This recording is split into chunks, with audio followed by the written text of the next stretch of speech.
नमस्कार दोस्तों, मेरा नाम है विनय। दोस्तों, इस वीडियो के माध्यम से आप सभी लोगों को यूपी लेखपाल में जो मोस्ट इंपॉर्टेंट क्वेश्चन हर बार एग्जाम में पूछे जाते हैं और 100% दोस्तों ये क्वेश्चन इस बार भी आपके एग्जाम में छपने वाले हैं। तो दोस्तों पूरा वीडियो को लास्ट तक देखिएगा। यदि चैनल पर नए हैं तो दोस्तों चैनल को सब्सक्राइब कर लीजिएगा, क्योंकि इसके पहले 2 वीडियो मैंने और लेखपाल से रिलेटेड डाल दिए हैं। यदि आप नए हैं तो उसको भी जाकर देख लीजिए दोस्तों। तो दोस्तों यहाँ से हमारा पहला क्वेश्चन आपके सामने आ जाता है, द्वार समुद्र किस राजवंश की राजधानी थी। तो दोस्तों यह जो राजधानी थी आपके होयसल की राजधानी थी, इसलिए राइट आंसर यहाँ से आपका ऑप्शन नंबर 3 एकदम करेक्ट हो जाएगा दोस्तों। वल्लभी विश्वविद्यालय स्थित था। तो दोस्तों जो आपका वल्लभी विश्वविद्यालय स्थित था वह आपके गुजरात में स्थित था, इसलिए यहाँ से राइट आंसर आप सभी लोगों का यहाँ से गुजरात एकदम करेक्ट ऑप्शन हो जाएगा दोस्तों। ये भी क्वेश्चन 100% आपके एग्जाम में छपने वाले हैं, तो सारे क्वेश्चन आपको तैयार करके रखना है। भारतीय स्वतंत्रता अधिनियम 1947 प्रभावी हुआ था। तो दोस्तों यह जो आपका प्रभावी हुआ था यह जुलाई 18 1947 को यह प्रभावी हुआ था, इसलिए राइट आंसर यहाँ से आप सभी लोगों का, आपको बिल्कुल भी कन्फ्यूजन नहीं होना है। यही ऑप्शन सही है, यही ऑप्शन आपको एग्जाम में टिक करना है। तो ध्यान से एक एक क्वेश्चन को अच्छे तरीके से देख लीजिए।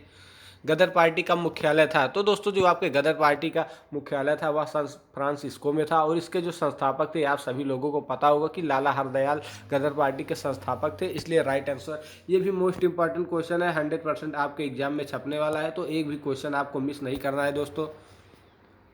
गदर पार्टी के नेता कौन थे। तो दोस्तों अभी मैंने आप सभी लोगों को बताया कि लाला हरदयाल इस पार्टी के नेता थे, तो ये भी मोस्ट इंपॉर्टेंट क्वेश्चन आपके एग्जाम में छपने वाले हैं।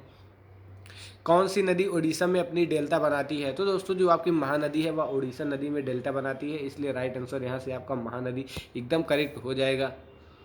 क्षेत्रफल के हिसाब से विश्व का दूसरा बृहत्तम महाद्वीप कौन सा है। तो दोस्तों यहाँ से जो आपका अफ्रीका है वह महाद्वीप यहाँ से राइट आंसर हो जाएगा, जो कि क्षेत्रफल की दृष्टि से विश्व का दूसरा सबसे बड़ा महाद्वीप है।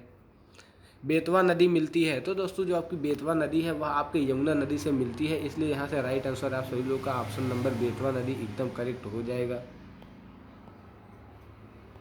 भारत में सबसे अधिक उपजाऊ मिट्टी कौन सी है। तो दोस्तों जो मृदा होती है यह काली मृदा सबसे अधिक उपजाऊ मानी जाती है, राइट आंसर आप सभी लोग का काली मिट्टी एकदम करेक्ट यहाँ से हो जाएगा। मुद्रा के अवमूल्यन का परिणाम क्या है। तो दोस्तों जो आपका मुद्रा के अवमूल्यन का परिणाम होता है वह देश के निर्यातों और का बढ़ना और आयातों का घटना इस पर निर्भर करता है, इसलिए राइट आंसर यहाँ से आप सभी लोगों का ऑप्शन नंबर सी एकदम करेक्ट हो जाएगा। निम्नलिखित में से कौन सा राज्य इलायची के उत्पादन के लिए पहचान नहीं रखता। तो दोस्तों आप सभी लोगों को पता होगा कि केरल, कर्नाटक और जो आपका तमिलनाडु है या इसके लिए फेमस है, लेकिन दोस्तों जो आपका उड़ीसा है या इसके लिए बिल्कुल भी फेमस नहीं है, इसलिए राइट आंसर यहाँ से दोस्तों आप सभी लोगों का उड़ीसा एकदम करेक्ट हो जाएगा। ह्यूमस उदाहरण है। तो दोस्तों जो आपका ह्यूमस उदाहरण है या एक मृदा संरचना है, क्रिस्टलाइड है, जैविक कोलाइड है, चारों ऑप्शन, ये तीनों ऑप्शन सही है। तो राइट आंसर यहाँ से आपका कौन नहीं है, यहाँ से ह्यूमस उदाहरण नहीं है, तो इनमें से कोई नहीं, क्योंकि यह किसी का भी उदाहरण नहीं है, इसलिए राइट आंसर यहाँ से आपका ऑप्शन नंबर 4 एकदम करेक्ट हो जाएगा। निम्नलिखित में से किस महाद्वीप में उष्णकटिबंधीय पर्णपाती वनों का विस्तार अधिक है। तो दोस्तों जो आपके एशिया महाद्वीप है यहाँ पर सबसे अधिक मात्रा में पाया जाता है, इसलिए राइट आंसर यहाँ से आपका एशिया महाद्वीप एकदम करेक्ट हो जाएगा। भारत के निम्नलिखित राज्यों में कौन सा एक नारियल का सबसे बड़ा उत्पादक है। तो दोस्तों आप सभी लोगों को पता होगा कि तमिलनाडु हमारा भारत का सबसे अधिक नारियल उत्पादक के क्षेत्र में है, क्योंकि यहाँ से आप सभी लोगों को पता होगा कि समुद्र गुजरती है, और समुद्र जहाँ जहाँ गुजरती है वहाँ पर नारियल बहुत ज़्यादा मात्रा में पाए जाते हैं, इसलिए यहाँ से राइट आंसर आप सभी लोग का तमिलनाडु एकदम करेक्ट हो जाएगा। 2011 की गणना में उत्तर प्रदेश के किस जिले में साक्षरता दर न्यूनतम थी। तो दोस्तों यहाँ से उत्तर प्रदेश के कानपुर में सबसे न्यूनतम थी, इसलिए राइट आंसर यहाँ से आप लोग का उत्तर प्रदेश का पूछा गया है, इसलिए यहाँ से कानपुर एकदम करेक्ट हो जाएगा। भारत में जनसंख्या घनत्व क्या है। तो दोस्तों जो आपका भारत में जनसंख्या का घनत्व है वह निरंतर बढ़ रहा है। आपको पता होगा कि जल्द ही हम चीन को भी यहाँ पर पीछे छोड़ने वाले हैं, इसलिए यहाँ से जो आपका राइट आंसर निरंतर बढ़ना इसका राइट आंसर हो जाएगा। 2011 की जनगणना के अनुसार भारत की कुल जनसंख्या में नगरीय जनसंख्या का कितना प्रतिशत था। तो दोस्तों जो आपकी नगरीय जनसंख्या थी वह 31.2% थी, इसलिए राइट आंसर यहाँ से आप लोग को ऑप्शन नंबर डी एकदम करेक्ट हो जाएगा।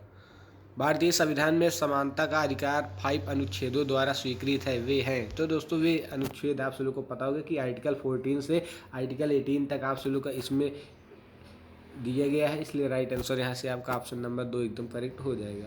भारत के संविधान के निर्माताओं में मौलिक अधिकारों की अवधारणा को उधार लिया था। तो दोस्तों जो आपके मौलिक अधिकार या आपके यूएसए के संविधान से लिया गया था, इसलिए राइट आंसर यहाँ से आपका यूएसए एकदम करेक्ट हो जाएगा। निम्नलिखित में से कौन सा एक राज्य का नीति निर्देशक सिद्धांत संविधान के बाद में जोड़ा गया? तो दोस्तों जो आपका मुफ्त कानूनी सलाह है यह आपका बाद में जोड़ा गया, इसलिए राइट आंसर यहाँ से आपका ऑप्शन नंबर सी एकदम करेक्ट हो जाएगा। उत्तर प्रदेश में किस जिले में देश के प्रथम पुलिस संग्रहालय की स्थापना की गई? तो दोस्तों आप सभी लोगों को पता होगा कि गाजियाबाद में इसकी स्थापना की गई है, तो राइट आंसर यहाँ से गाजियाबाद हो जाएगा। ये सारे क्वेश्चन 100% आपको एग्जाम में छपने वाले हैं, तो एक भी क्वेश्चन आपको मिस नहीं करना है। उत्तर प्रदेश के IT सिटी की स्थापना की जा रही है, तो दोस्तों यह IT सिटी लखनऊ में किया जा रहा है, इसलिए राइट आंसर यहाँ से आप सभी लोगों को हो जाएगा। यदि दोस्तों आपसे सामने पूछ ले कि भारत का IT सिटी कौन है, तो दोस्तों वो आपका बेंगलुरु हो जाएगा, इसलिए राइट आंसर आप सभी लोगों को यहाँ से उत्तर प्रदेश पूछे तो लखनऊ पर टिक करना है। उत्तर Ambedkar institute of technology for handicraft अवस्थित है, तो दोस्तों यह आपके कानपुर में स्थित है, तो राइट आंसर यहाँ से आपका कानपुर एकदम करेक्ट हो जाएगा। कर्मा एक लोक नृत्य है, तो दोस्तों जो आपका एक कर्मा लोक नृत्य है वह ब्रजभूमि का है, इसलिए राइट आंसर यहाँ से ब्रजभूमि से संबंधित है, तो राइट आंसर बी एकदम करेक्ट हो जाएगा। गुरु गोविंद सिंह स्पोर्ट्स कॉलेज की स्थापना उत्तर प्रदेश में की गई, वह कहाँ पर हुई? तो दोस्तों यह आपके लखनऊ में स्थित है, इसलिए राइट आंसर यहाँ से लखनऊ एकदम करेक्ट हो जाएगा। निम्नलिखित में से कौन सा कथन सही है? तो दोस्तों आप सभी लोग को ऑप्शन में ही दिख रहा होगा कि जो तीनों कथन आपके हैं, यदि आप पढ़ेंगे तो तीनों ही कथन एकदम सही है, इसलिए राइट आंसर यहाँ से आपका ऑप्शन नंबर डी एकदम करेक्ट हो जाएगा। अन्नपूर्णा स्कीम किस वर्ग के सहायतार्थ लागू की गई है? तो दोस्तों जो आपकी अन्नपूर्णा की स्कीम है वह वृद्ध नागरिकों के जीवन जो वृद्धावस्था पेंशन के योग्य हैं किंतु उन्हें कोई आय प्राप्त नहीं होती है, इसलिए उनके लिए यह योजना की गई है।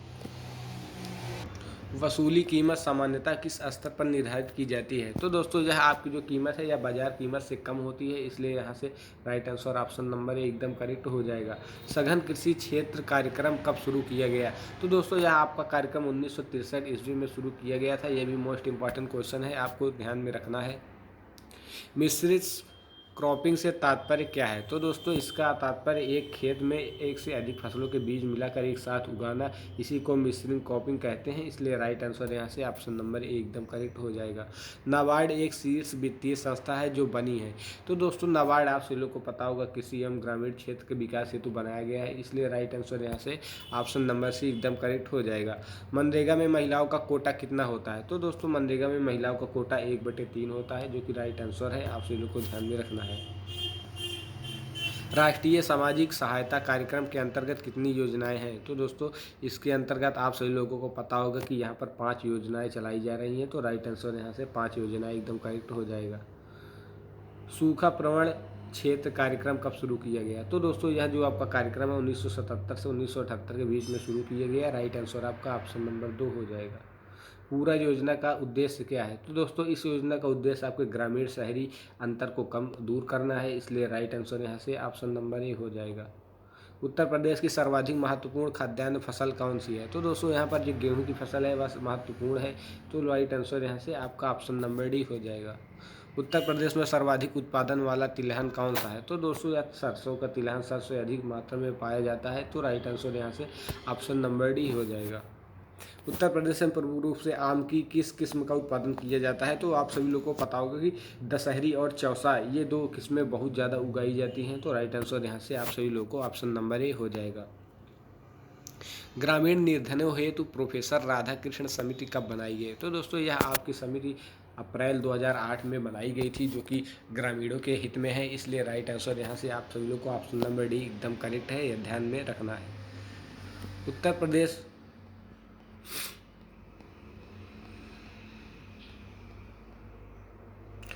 प्रदेश में सहकारी समितियों संस्थाओं द्वारा कृषि निवेश आपूर्ति एवं वितरण योजना में खेती से जुड़े किसानों को दिया जाता है।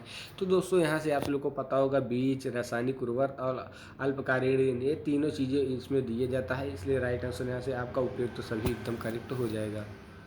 निम्नलिखित में से कौन सी योजना स्वर्ण जयंती ग्राम स्वरोजगार योजना का अंग बन गई है? तो दोस्तों यह योजनाएं आपकी तीनों योजनाओं को मिलाकर बनी है, इसलिए राइट आंसर यहाँ से आपका उपयुक्त सभी एकदम करेक्ट हो जाएगा।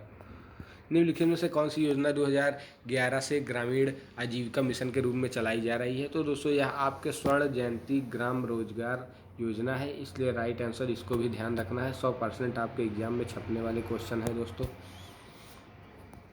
समर्थ योजना में प्रोत्साहित किया जाता है। तो दोस्तों विधवा तलाकशुदा अपेक्षित महिलाओं को तकनीकी शिक्षा प्राप्त करने के लिए यह योजना चलाई जाती है, जो कि राइट आंसर भी है। विश्व तंबाकू निषेध दिवस हर वर्ष किस तारीख को मनाया जाता है? तो दोस्तों यह आपके 31 मई को मनाया जाता है। मोस्ट इंपॉर्टेंट क्वेश्चन है, आपको ध्यान में रखना है क्योंकि हर बार एग्जाम में पूछा जाता है। अधिक उपज देने वाली किस्मों के कार्यक्रम से कृषि क्षेत्र में हरित क्रांति की शुरुआत हुई। तो दोस्तों यह आपके 1966 ईस्वी से शुरू हुआ, जो कि राइट आंसर आप सभी लोग को यहाँ से हो जाएगा। देश की ग्रामीण विकास हेतु प्रधानमंत्री ग्राम सड़क योजना कब शुरू की गई? तो दोस्तों यह आपके दिसंबर 2000 ईस्वी में शुरू की गई। तो राइट आंसर यहाँ से आपका ऑप्शन नंबर ए हो जाएगा। किस अवस्था में भूमि पर ग्राम समुदाय का आवंटित स्वामित्व होता है? तो दोस्तों यहाँ पर महालवाड़ी व्यवस्था होती है, इसलिए राइट आंसर यहाँ से ऑप्शन नंबर 2 हो जाएगा। ग्राम पंचायत स्तर पर भू राजस्व अधिकारी कौन होता है? तो दोस्तों जो आपका चकबंदी लेखपाल होता है यही भू राजस्व अधिकारी होता है, इसलिए राइट आंसर यहाँ से आप सभी लोग का हो जाएगा। राष्ट्रीय कृषि अनुसंधान परियोजना 1988 में किस संस्था द्वारा चलाई गई थी? तो दोस्तों यह संस्था आपके ICAR के द्वारा चलाई गई, जो कि कृषि के हित में चलाई गई थी। राइट आंसर आपका डी हो जाएगा। स्वजल धारा योजना का प्रारंभ कब हुआ? ये भी सन 2002 ईस्वी में हुआ। मोस्ट इंपॉर्टेंट क्वेश्चन 100% एग्जाम में आपके छपेगा, लिख के ले लीजिए। तो सारे क्वेश्चन आपके मोस्ट इंपॉर्टेंट थे, आपके एग्जाम में 100% छपेंगे, तो एक एक क्वेश्चन आपको तैयार करके रखना है। यदि आपको हमारा वीडियो अच्छा लगा तो लाइक कीजिए और चैनल को सब्सक्राइब करना बिल्कुल मत भूलिएगा। Thanks for watching.